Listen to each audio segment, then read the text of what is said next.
Click on the subscribe button to subscribe to our channel. Press the bell icon on the YouTube app and never miss another update.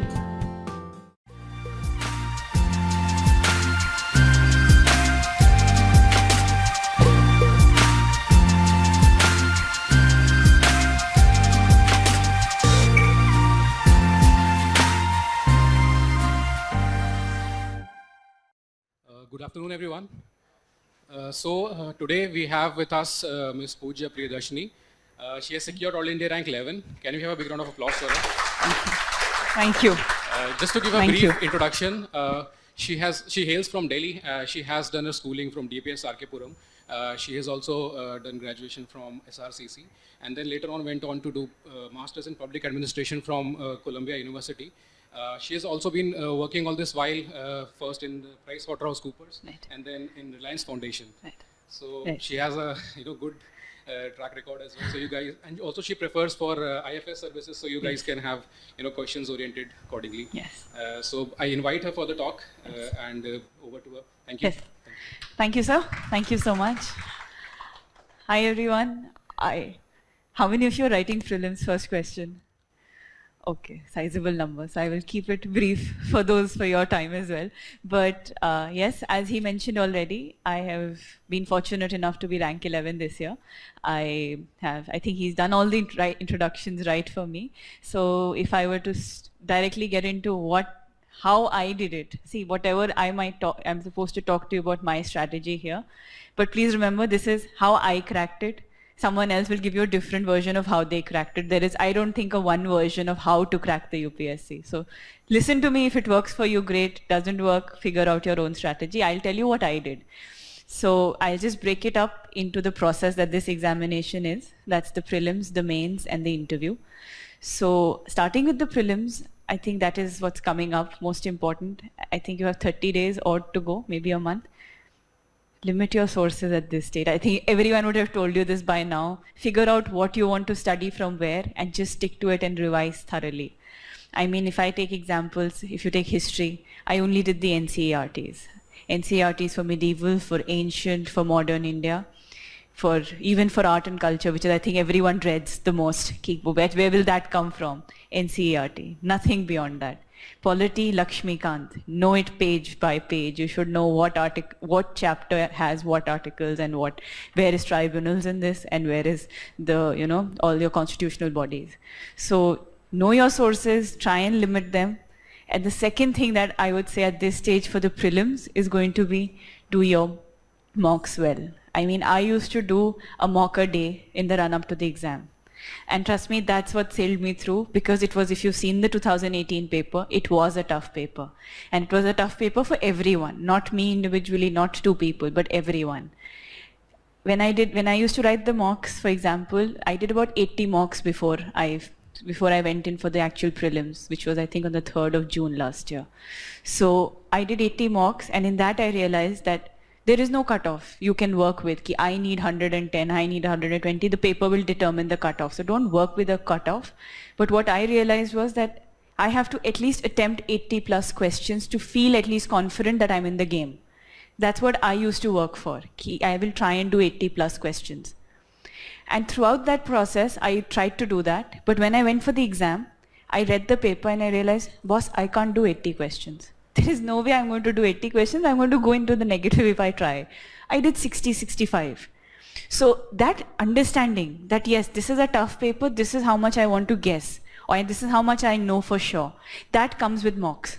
No one can ever finish the syllabus for this exam. It's massive, especially the prelims, I think, is the toughest part. At least that's what I felt. So you will never be able to say, oh, I'm completely prepared, I have everything. Revise what you have, and if you do the mocks, you'll have the understanding to know whether what is the element of how much I know and how much I want to guess. Again, this is also something which everyone will say, you'll know 40 to 50 questions. Good day scenario, 50 questions. Sleepy day scenario, 40 questions. That's the range. Everyone, we all have the same body of knowledge. That's how much I knew.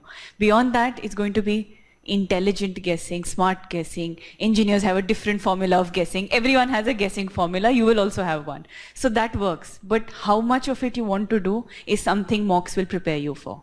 So that's what, I'm not an engineering student. I actually struggled with prelims a lot more because I did not have this this an analytical mind to say, oh, I'm going to do this way and this is the number I get right, this is the number I get wrong. So I had to work a lot harder. Some of you might have to work less hard on that, but this is what I did. So for the prelims, I think really just two things at this stage. Go ahead, do your whatever you are doing. Don't pick up anything new. I mean, I've sat on the other side, and I've also heard people say there was this one question that came from this particular book. वो verbatim आ गया था. So everyone's going to try and read that book. Don't do it at this stage. Actually, don't do it at any stage if possible. Whatever the sources you have figured out work for you, stick to them. I mean, that is the static portion of the exam. For the more dynamic and the current affairs, I personally did PT 365, and that is what, apart from reading the newspaper. A lot of people have asked a question that, should we stop reading the newspaper 15 days before the exam, 10 days before the exam? When can we stop reading the paper? I didn't stop reading the paper. Everyone will tell you they didn't stop. Maybe in the morning of the prelims, ideally a lot of people will say read that day also. If you don't, it's okay, I guess. But till the day before, I read it every day. Because if you're referring to here, the PT 360, or whatever is the general studies material, add on your knowledge to that bank. Because a lot of people do is they underline a newspaper, they make a separate notes for the paper. When are you going to revise your PT 365, your static portion, your notes? The more you spread it out, the more difficult it is going to be at the stage of the revision. Try and make it more consolidated for yourself. So I just had, for example, I had those booklets and I had my own notes on them. Just don't swear by any one thing. Have your own understanding. Read a paper. Whatever you understand which is new, different, add it on. But consolidate your notes. Going forward for prelims as well as in the mains, this is going to be really helpful. For my mains answers, I drew on everything I had done for the prelims, because data is what you learn here, static push, what are the percentages, how you want to start an introduction, your prelims will feed into your answers in the main stage. So if you come to the mains, what do you do for the mains? I mean, I know most of you are going for the prelims right now, but once you've done that, how do you prepare for the mains? Here, people will tell you two different things. Some people have just prepared prelims just for prelims GS oriented to that one exam. Others will say it's a more comprehensive approach where you do GS for both this exam and the mains. I did the latter. I actually decided that I'm going to try and understand what is it that foundation that I create, I'll use it in the mains. And after the exam, yes, we will all calculate our cutoffs and try and look at every website to see kya expected cutoff hai. Wo sab kar lijiye. But beyond that, if you're confident, and I think we should all be at the end of the day, if you do it right, believe that you will, because no one can tell you what the cutoff is. I think there was, in our year, from 110 to 90, that was the range. That's a massive range. I was falling somewhere on one side, but I was like, no, I'm going to prepare for it all the same. Use that time to do something else. I did my sociology. My optional was sociology. I did sociology in that time period till the 15th July when the result came out. So pick up something you've not done for the pre, because you're not going to be able to look at history and geography for some time. Trust me, after the prelims. Pick up world history, pick up ethics, pick up an optional. Between these three things, pick something up till the result comes out, because that's a good time when you are fresher, you will look at it, and then once actually the result's out, you can hit your GS all over again. So if I were to talk about first what I did sociology, I picked sociology for two reasons. One, how many of you intend to take sociology? If this is an audience I should be addressing. One person. So I'm just going to address you quickly because no one else is taking sociology here. But sociology for two reasons. One is being primarily, it is a subject I was interested in. I mean, you've heard Sir speak about it. I've done BCom Honours from Shriram. I did a Master's in Public Administration. I came back and did sociology. Interview mein bhi mujhse pucha gaya. So yes, this is a question everyone asks. The point is, commerce was something I decided to branch out after doing it. I came back, I looked at the syllabus for public administration, and I looked at the syllabus of sociology. I genuinely found sociology a lot more interesting. And as second thing was, in the States, the public administration was geared towards execution. So we had more of politics of policy making. The course content was different. So it was picking up a new subject, whether it was PubAd or socio. So I picked socio because I genuinely, paper 2, that is Indian sociology, was something that interested me a lot. Second, sociology helps you throughout the entire process of mains. Essay will help you.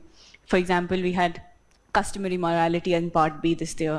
You talk about any of the questions that you look at. Yes, philosophy was one optional possibly whichever helped you, but for me, sociology really did. Your first paper, JS, has society in it. Paper 2 also, when you look at it, polity and all the other aspects, you can weave in, because when you talk about tribals, you talk about different groups, whether it's in the constitution or otherwise, you can weave in a sociology aspect as well. Paper 3, honestly, not so much, but paper 4, ethics again, for example, gender discrimination. These are topics that ethics also picks up. Sociology really, helps you prepare for those answers. So throughout the papers, sociology is I found, at least for myself, is a good place to start, and it created a good foundation. In sociology, again, I limited my sources. I read for paper 1, the Harlem-Bosch was the only textbook I referred to, and there are also specific chapters. Otherwise, I had notes which I prepared from, and that is all I did. I did not read multiple sources. Similarly, for paper 2, the only book I read was Yogendra Singh's Modernization of Indian Tradition, and that to the first 2 chapters and the last chapter. So that's the extent of reading. But paper 2, again, because it's contemporary Indian society as well, newspapers, general studies of whatever you study in society, everything is important. Paper 2, and this year, in our year, the paper 1 as well, we had questions on Me Too. We had questions which are what is happening in society right now. It was not so theoretical that you can study Marx and Durkheim and just come and write an answer. It was, you have to have an understanding of what is happening and correlate the two.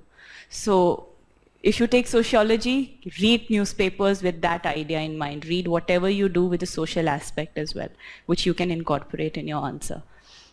Then if I were to tell you what I did for each paper of a general studies, paper 1, which is if I talk about the essay, I honestly did not put in as much effort, though that's not advisable, because I was a lot more confident about my writing skills, and I did about 4 essays, each only one, so total 4 essays in the run-up to the mains.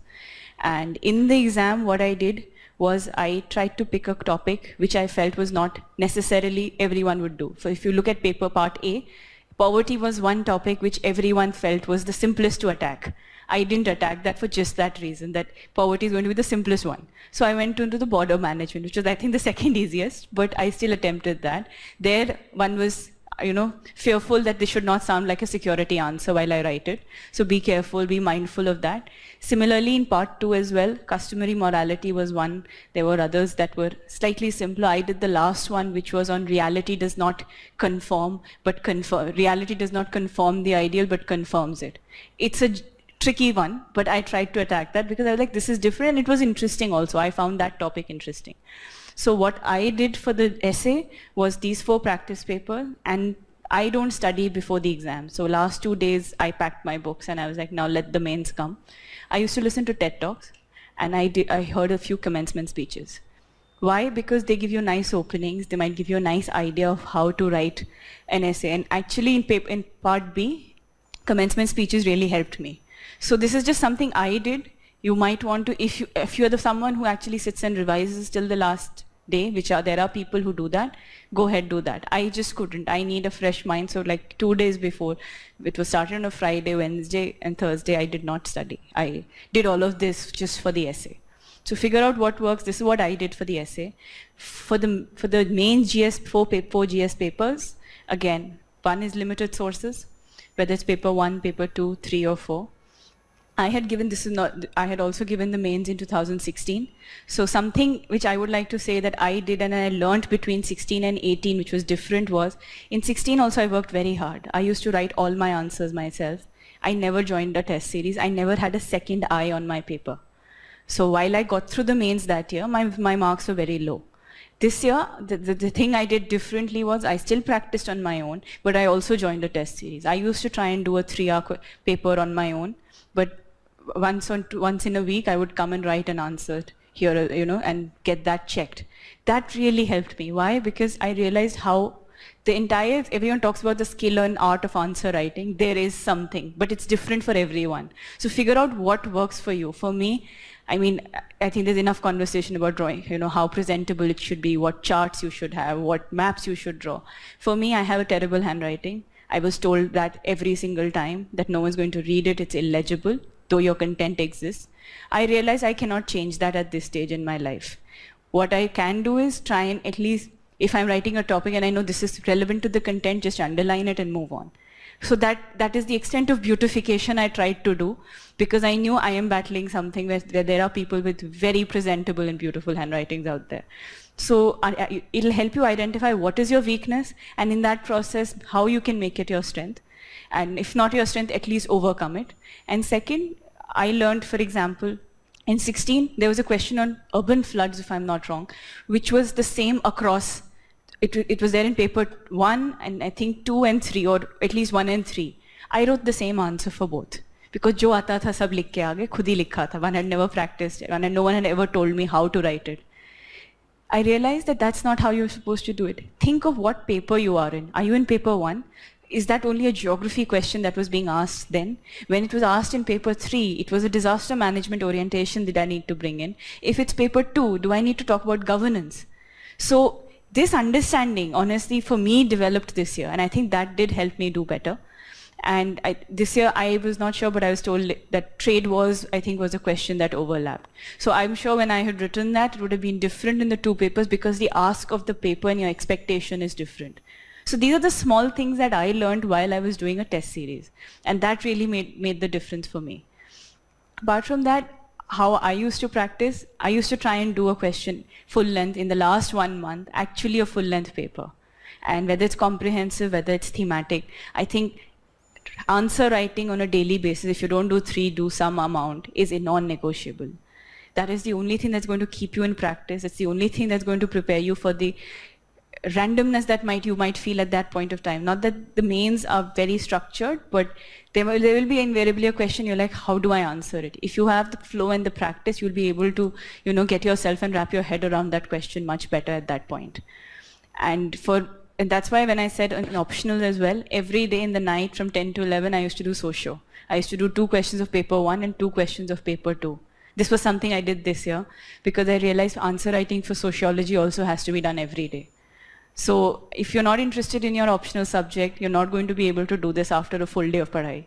I am not a night person, so I used to sleep after my socio test. But that was not something stressful for me at 10 o'clock in the night. It was okay, fine, I'll do two questions of socio each, and that's it.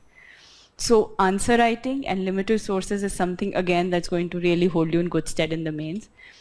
Again, for the general studies, I've been a student here. So mains 365 is what I did for current affairs. Again, even in that, figure out what newspaper you're reading. Again, I had my own notes. For everything, it was not that you just bank on any one thing. Keep your newspaper reading alive. I only read the Hindu. That's one newspaper I read. I did not read multiple till the stage of the mains. In the interview, yes, I added one more newspaper. And in that process, if you look at it, mains is something that you need to do analysis. And you need to have an understanding. So while doing any booklet or referring to anything, it's the newspaper that develops your understanding. And that's what I felt. And I would really recommend, this is something I would say, even though it's my strategy, everyone should keep this in mind. Don't leave the newspaper at any stage, please. A lot of people ask this question, and that's why I'm just highlighting this. The newspapers are very important. If we go on to the interview stage, again, I will draw from my 16 experience and my 18 experience, and the reason I'm doing this is because I learned from my mistakes in 16. I went to the interview, I was in the reserve list, and this year, this has been my result. So I think I can say that there are some learnings that have come. So for the interview stage, again, I went everywhere, literally everywhere in 2016 for mocks. Let me go here, let me pick this up, let me pick this up. I used to study for 9 hours a day for the interview. I was told, you gesticulate a lot, you smile too much. I was trained like nobody's business before I went to the interview. I got 176 in my interview, and trust me, throughout that interview, I can also tell you that I was not confident. I stopped feeling I was worth it, and I deserved this on the other end, because I got so tutored. So, and I did not do it, if I were to say it, intelligently. This time around, I did it differently. I did a few mocks. I did about less than half of what I did the last time, 4 to 5 mocks. But in that, I picked up the videos that you get when you do the interview. Look at your own videos. No one else can teach you this. And no one told me this the first time around. Look at your own videos. I realize when I'm not confident, I start looking down. If I don't know an answer, there is this sheepish smile on my face. These were things I picked up. I'm looking successfully at my own interviews, and I analyzed myself and I said, this is not how I'm going to do it. No one else told me. This time no one told me you gesticulate a lot, you're smiling too much, because I was more confident. I was just working with myself while I was using the platform of a mock for those question and answer. So that, everyone will tell you it's an exam of self-awareness and confidence, and the interview is a personality test, not a knowledge test. I'm sure you've all heard that. But it is a knowledge test, but yes, it's more of a personality test. And that personality, you need to figure out what's working for you and not. Every board is going to be different. When I went for my first mock this time around, someone asked me a question on Trump. And when the question came, they said, what do you think about Trump? I gave a nice answer of what he means as the President of the United States and what he means for international relations. In the feedback, I was told, we asked you for your opinion. Why are you giving us such generic responses? Took that feedback. In my last mock, again, I was asked a question on Trump. This time I said, I feel so and such, this about Trump. And then I, padded it with data and facts. I was told at the end of the feedback, that was my last mock, you're not supposed to give opinions. Please don't give opinions. Tell us what is factual and only restrict yourself to that, as that is not expected of you. So what I'm trying to say is that the more mocks you do, you'll get confused. So emotional intelligence, which is of ethics, is a lot more important thing for the interview than necessarily knowledge. We will all have the data and facts. All of us can talk on Trump, President Donald Trump, if I were to say, right? But that does not mean your answers are going to be the same. It is, see who's asking you, what has the interview gone so far, what do you think is going to be expected of you, what level of interview you are at. So emotional intelligence really plays a big role. That's why watch your own interviews, understand yourself, and try and not get tutored too much. If people are saying you move your hands too much, you see your own videos. If you feel you're more comfortable just doing this, go ahead, do it. No one's going to stop you from that. I got 193 this time. And I don't say it's all my doing. Of course, I took help from the mocks, but it's about confidence, it's about your own emotional intelligence and working on yourself. And in every board that you go to for a mock will be different, and ultimately that board will be very different. So just keep that at the back of your mind when you prepare for this entire journey, that be confident at every stage. And when I say this, why I'm saying this is because I just want to conclude by saying that yes, I've been a working professional, and why I want to bring this up at this is because it is a difficult exam, it's a trying exam, and it is uncertain. And a lot of us do put up everything at stake while we prepare for it. I personally found that I felt a lot more confident provided I was working as well, because it gave me a sense of security. But that does not mean that's true for everyone.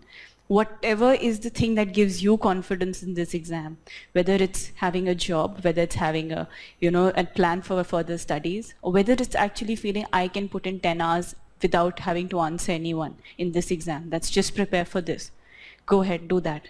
But identify what gives you a source of confidence so that you don't start questioning yourself and don't draw your self-worth from this exam alone.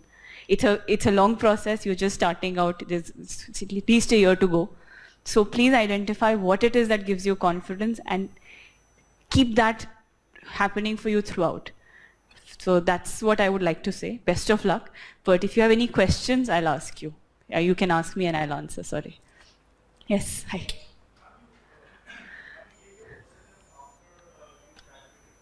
No, so yes, from SRCC, that's right. So that was in 2013.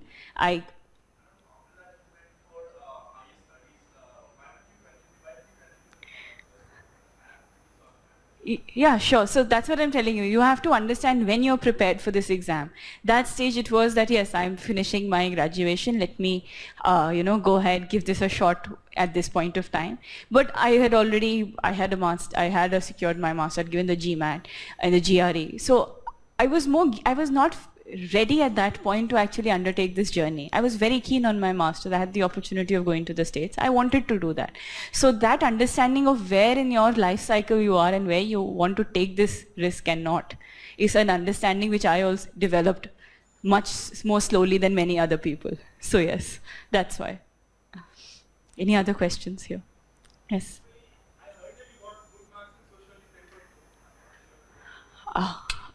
My breakup, yes, total is a 324. Yes. Wow, you also know. Okay. I have it written somewhere. I think it's 184 in paper 2. Yes, it's higher in paper 2. That's right. Right. Right. Right.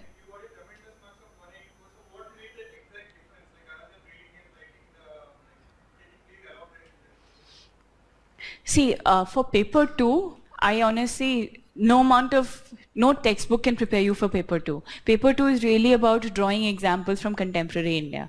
And here, trust me, I have quoted Bollywood films also in my answers. I have also quoted things like, one example was how there is a modernization of Indian tradition question actually on the idea of concept of cocktails and Sangeet as one thing.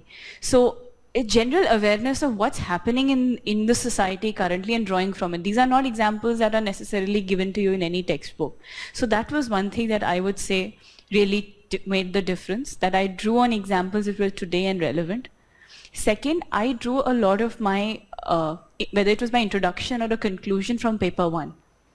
So how I try to do that was, if there's a thinker whose work I can incorporate in one answer in paper 2, either as not as the meat of the matter, that's your body, but in your introduction or your conclusion, that gives it a flavor that yes, you're bringing in theory while trying, because otherwise paper 2 can become very general. It can almost be like an answer, paper 1 general society paper. How do you distinguish between, yes, it's a sociology paper, not a society paper 1? Is try and bring in thinkers, and especially from paper 1. Paper 2, of course, you'll know it, so you'll anyways incorporate. Paper 1, that's what I did. So I used to try, and these were the two things which I would think what I did differently. Otherwise, I'm telling you, the paper was very different this year. If you've seen the paper for 2018. If I hadn't done that practice of 1 hour every day, because by that time you're so used to thinking of everything under the sun, if you've done it every day for a month at least, that you're in a better position to attack it. I think practice also really, the third component would really be practice. So these were the 3 things I would say that probably made the difference. And yes, I also only read the Hindu. I didn't read anything different for sociology with the perspective that I'm reading this for my socio papers. No. That's a very bad question from me, but I honestly, as I've already mentioned, not a good handwriting, but wherever possible, underline. That's all I could do. I did not have any charts, any diagrams, nothing for my sociology was not even bullet. Majority of it was paragraphs. Introduction, paragraph, conclusion. However, so that's how I did it. Presentation, only an underline was different for me. Sure, go ahead.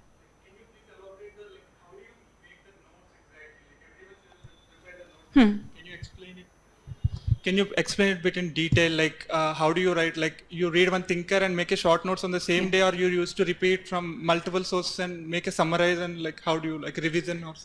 So I actually had my own notes for sociology. By the end of it, I had, I think, about 20 pages for paper 1 and another 30 pages for paper 2. That's all I revised for sociology. And for that, yes, I made my own notes for every thinker. For every topic, power, religion, race, everything, I had a pager or a half pager that I used to write. And there, I didn't have multiple sources. I had my notes from where I did my sociology coaching from, and I had Harlem Boss. Those were the 2 sources I referred to for paper 1. And paper 2, again, generic notes. I drew on material from whatever general studies society you're doing, because that's a very good introduction if you can give data, right? So something like that. And in the notes, I'm someone who would read it twice. I had done this, so after the mains, after the prelims, read the syllabus at least twice and then made the notes, which then I never went back to the books. So I went back to the notes, yes. So you read all the notes like 2 to 3 times, then you started making notes? Yes, I read it twice and then made my notes, yes. And a small bit. You did coaching from Upendra sir, right, ma'am? But yes. Just general. I'm sorry, ma'am. I just want to ask all the questions because I can't caught you again. So this is the only way I can ask you. Go ahead. So, sorry. Yeah, no problem. Go ahead. But generally, I did from Upendra sir. Yes. But paper 2 is very generic with respect to Upendra sir. I know he teach paper 1 really well, like thinkers and all. But paper 2, if you have done, like he just go in like GS format or something like that. So still you referred his notes only? Yes. Okay. Yes. I mean, I have done only his notes, and I think the conceptual understanding that he gives you even for paper 2 really does work. So I don't know the difference, but beyond that, and yes, society, as I mentioned already, that's where you have to be careful that you don't start answering paper 2 like a GS society paper, where you draw examples and draw from thinkers of paper 1, draw in from thinkers 2. If you're not doing it naturally, consciously do it. That is how you're going to distinguish that it is a sociology paper you're answering. And then there is terminology that you need to bring in, which you don't necessarily bring in GS papers. It's really sorry, ma'am. No, not at all, not an issue. Yes. Like presently we have started to write means answer, like one questions we are been given here and we write it at our home. Right. So what was, ma'am, initial approach, ma'am? I want to know the initial approach. Like present, ma'am, talking about myself, I take half an hour to write the first answer that I am getting here. So I take half an hour, ma'am. I'll like to find out an opening, like a quote or something like that, and then matter we are having, but how to start and how to conclude, and the timeline for it, because half an hour for one question is too much. So what was your approach for that, for starters? So whenever I have written my answer, I've always timed it. So I knew that, for example, in sociology, I need 7.5 minutes. I need 8.5 minutes to finish this. When you start out, yes, it might take you long, but that is the learning curve that you need to approach. That maybe it's taking you half an hour right now, and it might take you for some time to come. It'll come down. But after some time, keep a stopwatch. If you're not finishing, go to the next question. And the only time when you start leaving questions on your own, like when I started for paper this time around in 16, there used to be 20 questions, equal marks. I didn't have a problem finishing the answers. Now they changed it, that you have the last 10 questions are of 20 marks and the first ones are of 10 marks. So now I realized when I started doing it, I used to always open the answer script, start writing from the first question. When I was doing the practice test, my questions shoot rahe the. I was stopping at 17th question, and then that was it. There go your 60 marks right there. So when you start leaving questions, automatically you realize you have to pace up. And if you can't figure out an answer right now, go ahead. Keep that timeline. You need how many minutes on a 10 marker and how many on a 20 marker. Identify that. And if you don't finish then that, more than 30 seconds more, go to the next. And don't use a digital watch, because they won't allow it there, so you'll get trouble. Use a normal watch which you can actually take. So I used to time it with my normal watch, which you keep. And time yourself. Time management is everything. Paper chhut gaya, so then you are not in the game. You have to finish the paper. That is the first ask, I think, of the exam, and that's why you need speed. I also am not a very fast writer because I'm not a humanities graduate. I think they have a much better flair for writing and being able to finish an answer. So keep practicing, that's the only thing, and time yourself. And start leaving answers. You'll feel bad and you'll try and do it differently. Any other question?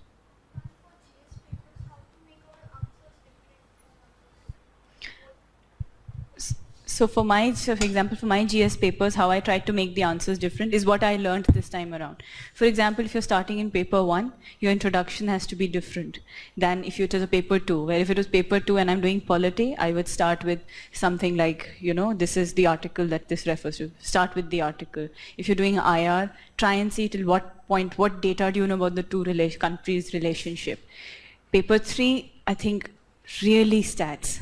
Whether it's economics, whether it's disaster management, or whether it's science and technology, if you can feed in an introduction which is, peppered with nice data, that really helps. That's one thing of distinguishing. Paper 1 is going to be more generic, like if you're talking about the Mughals, what was the larger impact, like a more bigger macro introduction. So that question really depends on what is the GS paper. Like in ethics, I had a vocabulary. So I made my own vocabulary which was not off the Wikipedia, and I used to write what examples I can think of at that point of time as well. So when I was attempting the ethics paper, I looked at a question, I could write the definition, write an example, and then go on. So that eased me into an answer. So each paper has a different task, that is one, and understanding the introduction and the conclusion is what you can really change to make it more relevant to that paper. Meat of the matter will always automatically come, because that's the ask of the question. Right? Yes. Yes, once one qualified and after that one did have to take leave, because if you're writing 3 hours and then you're trying to do this, there is no option but to take leave in the run up to the mains. However, till the point you are waiting it out, try and work and see. That's why I said do an optional, do something light, because you're not going to be, if you join your job on the 4th of June, you're not going to be able to start doing GS again. So do something like that. I used to use my commutes also to try and figure out what I want to study. So my newspaper reading, any mock tests, like at the prelim stage, a mock test would come in the metro. So you have to just figure out and try and buy time where you can. Yes, prelims and mains. So yes, as I mentioned, mine has been it was an integrated approach. I did not look at it that this is only an MCQ paper I'm going to answer. So I identified both. And actually at the end, for the GS, like for paper 3, whatever I did for prelims after that, I only did the current affairs and that's it. Because your foundation's already been created. It's more for paper 1 and paper 2 that you need to get into the mold of answer writing. I think paper 3 is one paper, if you've done your pre-well, your GS is covered for paper 3. You can actually start from first day, start writing your mocks for GS 3 and you'll find that, yes, you can at least attempt it. Paper 1 and 2 will take some time. So that is how the integrated approach goes. Data from this can be used in your answers in the mains. That is how I would say it. Yeah. For the coming prelims, how to correlate between static and current affairs for the prelims, like in economy and other subjects? I think if you do some element of trend analysis, economics, and like disaster management, when it's environment, it's more current affairs oriented, while then you have something like polity that's very static. And yes, you can potentially say, oh, there was a question on governance because it's been in the news, but it still by and large remains that you should know that Lakshmikant through and through, right? So correlation exists more on the areas such as economics, environment, I mean, history, geography, and polity set aside. So the rest of it, that's why I'm saying paper 3 when I said it with that idea. That I think is more relevant as the general studies that you do and not so much the static portion. And if you do enough practice, you will realize what are the important areas that you need to know, even, for example, Niti Ayog coming up. So you should know how in polity can this question potentially be asked. But this is, I think, too much analysis. I never sat and tried to divide it between static and current. I just realized that these are the 3-4 areas where GS matters more, and these are the areas I just need to focus on my static. That's how I did it. Simple division, not so much to try and tie back everything to the cut, because then you're ultimately doing everything.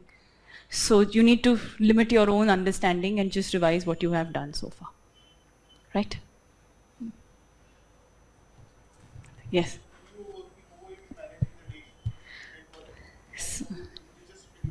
Yes, so if I give you the most recent example, which is when I got through the interview stage, for example, I was working in Mumbai, there were no coachings available, there were no mocks, nothing. So by default also I took very few mocks this time around and did not have the luxury of taking 2 papers. So then I took about 2 weeks of leave and I came back.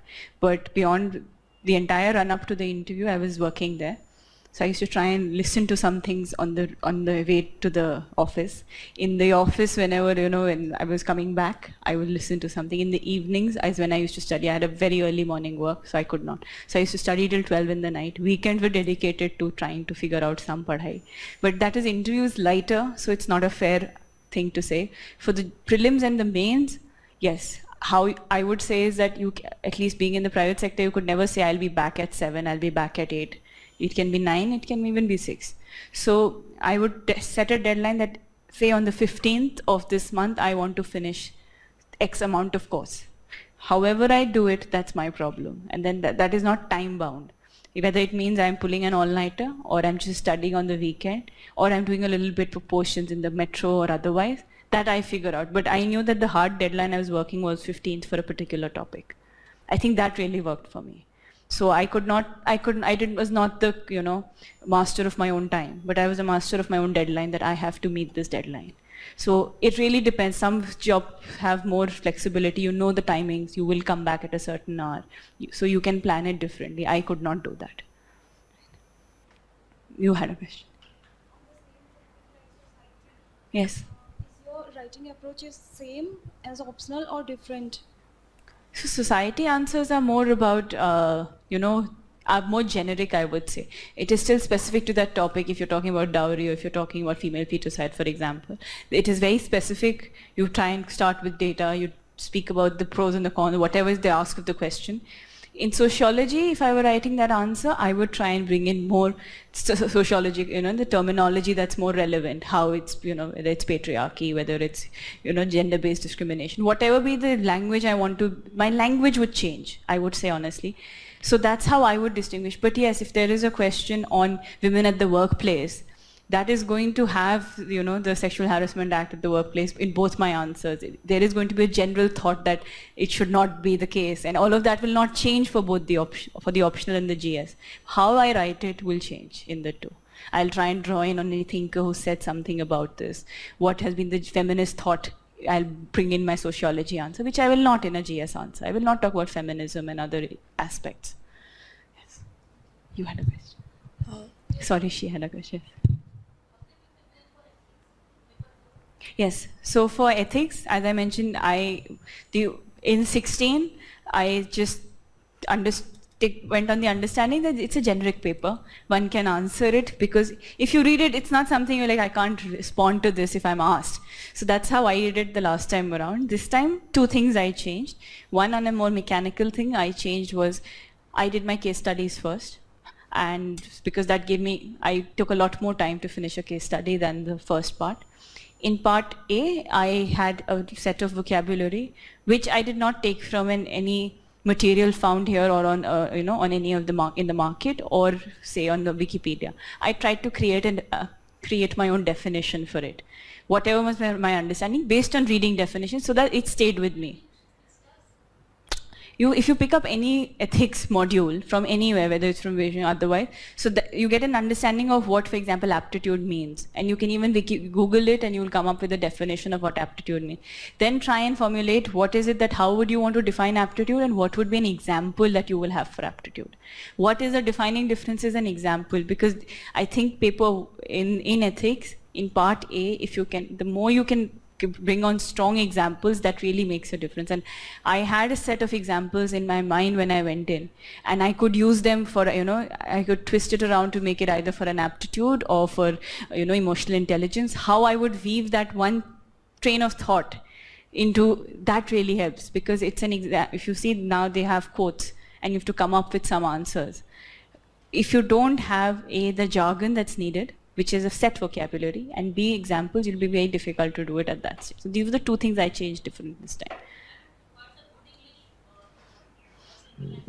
I would say, I did not have a different language. Vocabulary, yes. When you write that answer, English to the extent, yes, you will want to put in words like probity, you would want to put in honesty. These are the terms you would want to put in. So to that extent, the language, yes.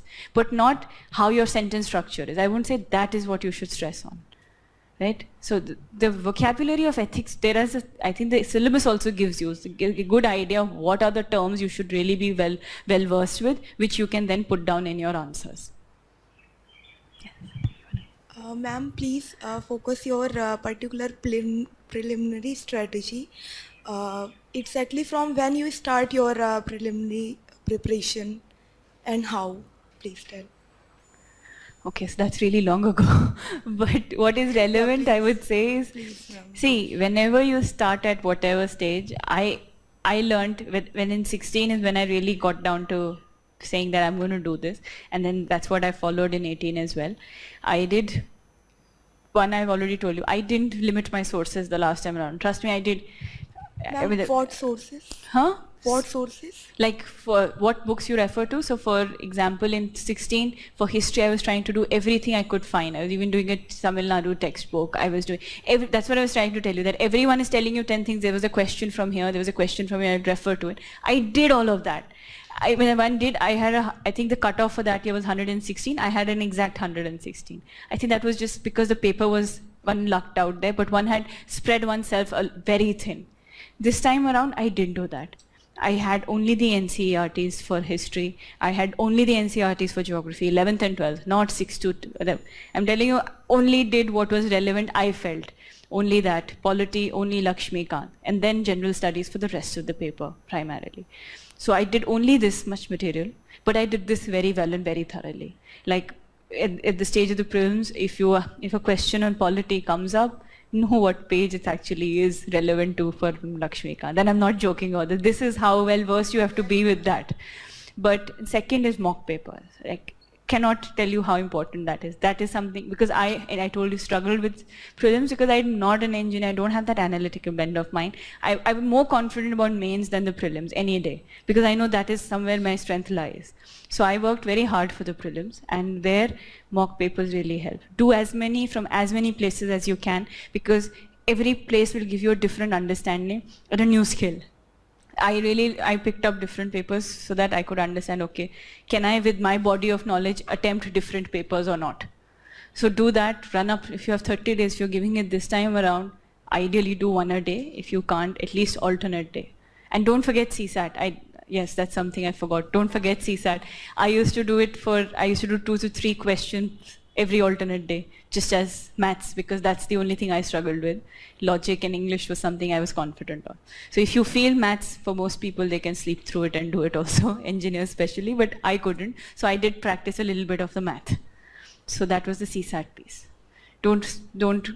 I never did a full-length CSAT paper. Did not have that kind of time or the inclination. Yes. Any other question? For? Dedicated a year. No, I came back in May of 2016 and I gave the prelims on 7th of August 2016. I remember the date also. So I did not give a year to it, but I came back, gave it. Yes, so that's what my challenge was, yes, that I was trying to straddle my work life and this. So I joined work on 16th August after the prelims. So the first prelims was without, then I joined work. So 16th August when I joined my job. Yes, so I did not do any foundation. So I did, once I got through the mains, I did this 365, that class. And that is available online also, so you don't have to be in class physically. So that's something you can hear on your way to work. So you have to really find the time and steal time from wherever you can. Yes. For the foreign service? Yes, it is the foreign service you're talking about, right? I'm just checking, not the admin. You mean the services or you mean foreign service? You were already working there in private sector, so Yes. you want to come in government sector. So Yes. what was that force which drives you? Okay, there are 2 things I would say. One, I do come from a services background. Both my parents are in the services. My father's in the foreign service, my mother's in the revenue. So that's, I think, one thing one has seen and grown up. So of course that's been a motivation. Second, one has actually done both. So I would say I did my studies here. I did my studies abroad. I came back, I worked in the private sector. I worked in the development sector with the foundation. And I realized that the platform that I want to work on is best given by the civil services. And in that also, with my experience both in education and professional, I felt the foreign service was one place I would do well and I would be able to contribute most. So I was very specific about the service also that I wanted, very, clear cut about that as well. Yeah. Any other question? Thank you. Thank you so much.